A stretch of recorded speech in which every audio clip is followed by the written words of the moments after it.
You. Me? Yes, you. Yikes.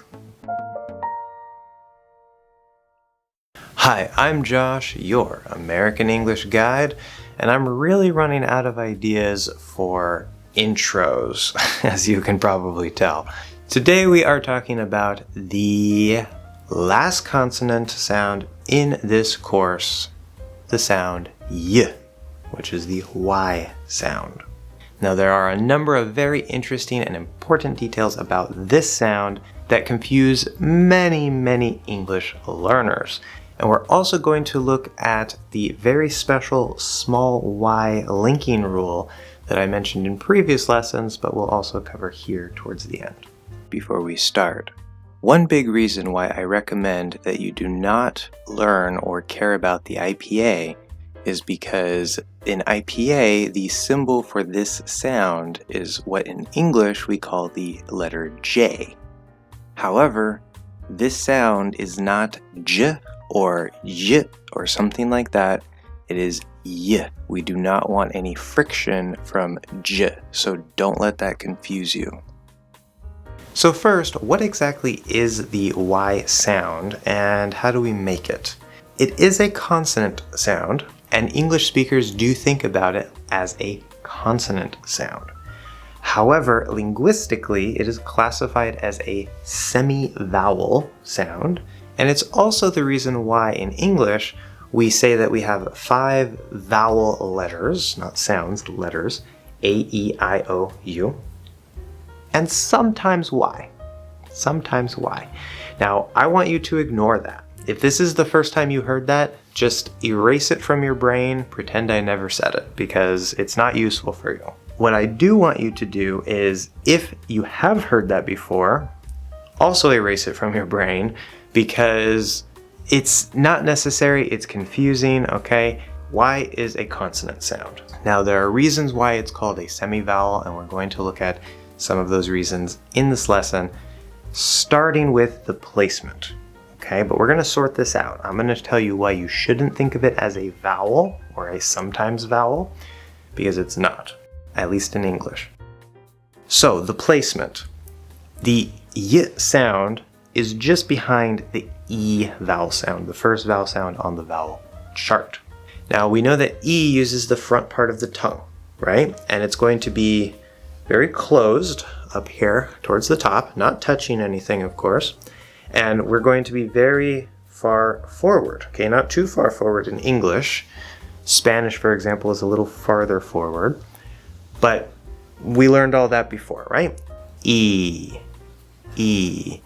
Now, the Y sound, if you take that same position, but you kind of let the front of your tongue just kind of do this a bit, where it's like really relaxed, maybe pull your tongue back a little bit, you're going to sound more like E, E, E. It sounds very similar. And we're actually using more of, it's almost like the middle of the tongue. It feels to me more like it's sort of on the line between the front of the tongue, and the middle of the tongue, So it's actually going to be like, right in that line between the two. And the part of the top of your mouth where that lines up with is going to be just in front of the part that starts going up like this in the middle of your mouth, okay? Yi, yi, yi. So that's going to give us a different sound. It's very similar, but it is a different sound. And this is actually one of the common mistakes that English learners make between the E sound and the Y sound. So let's do a quick direct comparison between E and Y and see if you notice a difference. E, E, E, E, E, E, E, E.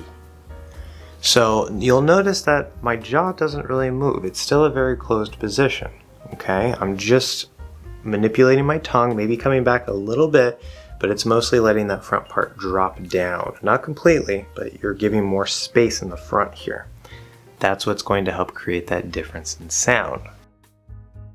Now, part of the confusion and part of the problem here, and part of why we say that Y is sometimes a sixth vowel letter in spelling, not in sound, in spelling, is because Y, the letter Y, that letter is commonly used at the end of words to represent the E vowel sound, not the Y consonant sound, the E vowel sound.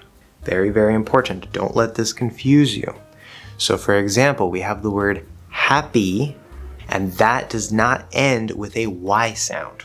It ends with a Y letter, but it ends with the E vowel sound, the first vowel sound on the vowel chart. Happy, happy, okay?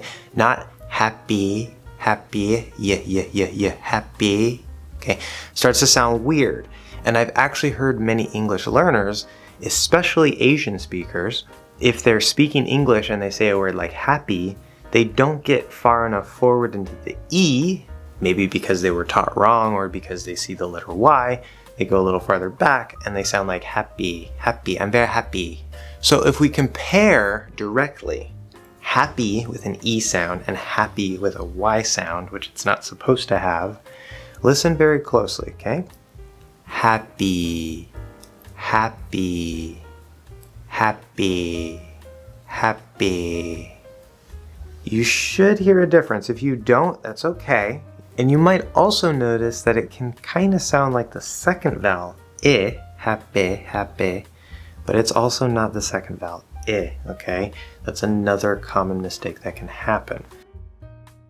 Let's look at a few examples and then we'll look at the small Y linking rule. So first, words that start with the Y sound. Yes, you,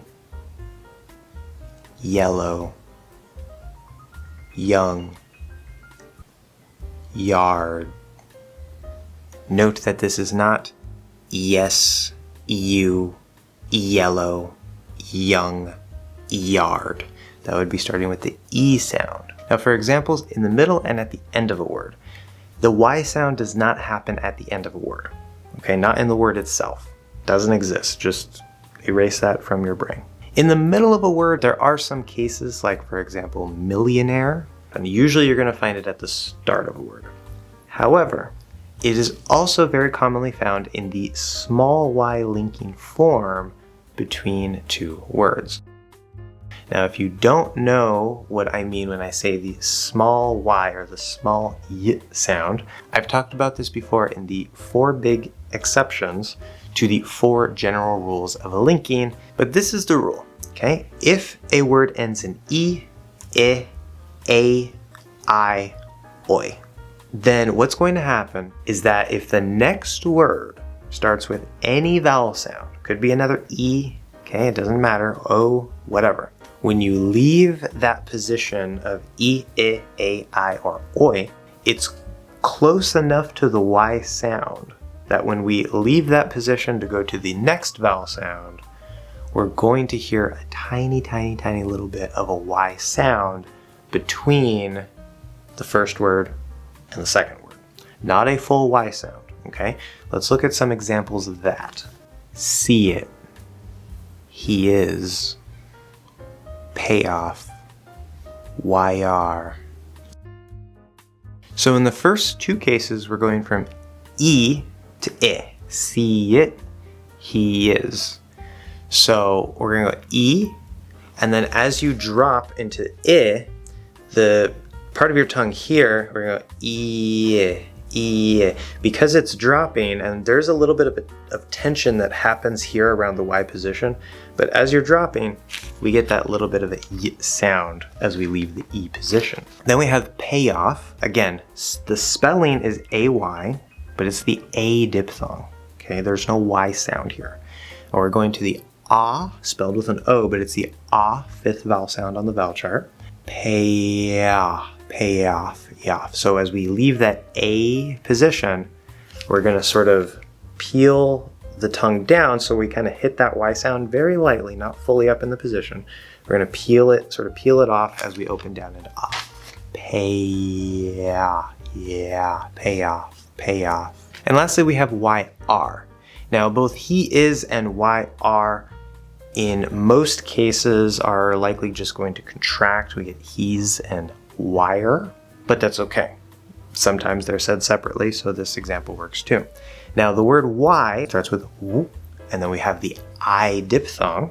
There is no Y sound. Y and R, so R is the R-colored fifth vowel A plus R. So we're gonna go I. So when we open back up into the A, we're gonna hit a little bit of that Y, YR.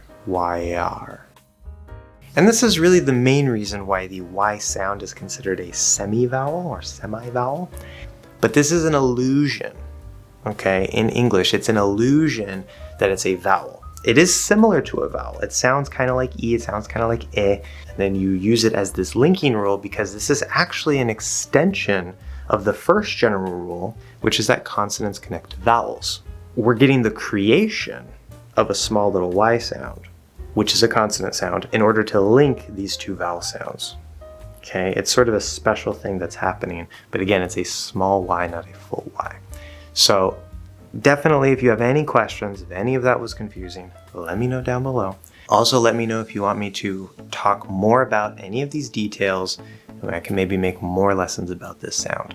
So make sure that you don't miss the next lesson. We're gonna start moving more towards rhythm and more linking rules. So thank you guys so much for watching another English Hacks lesson, and I'll see you in the next one.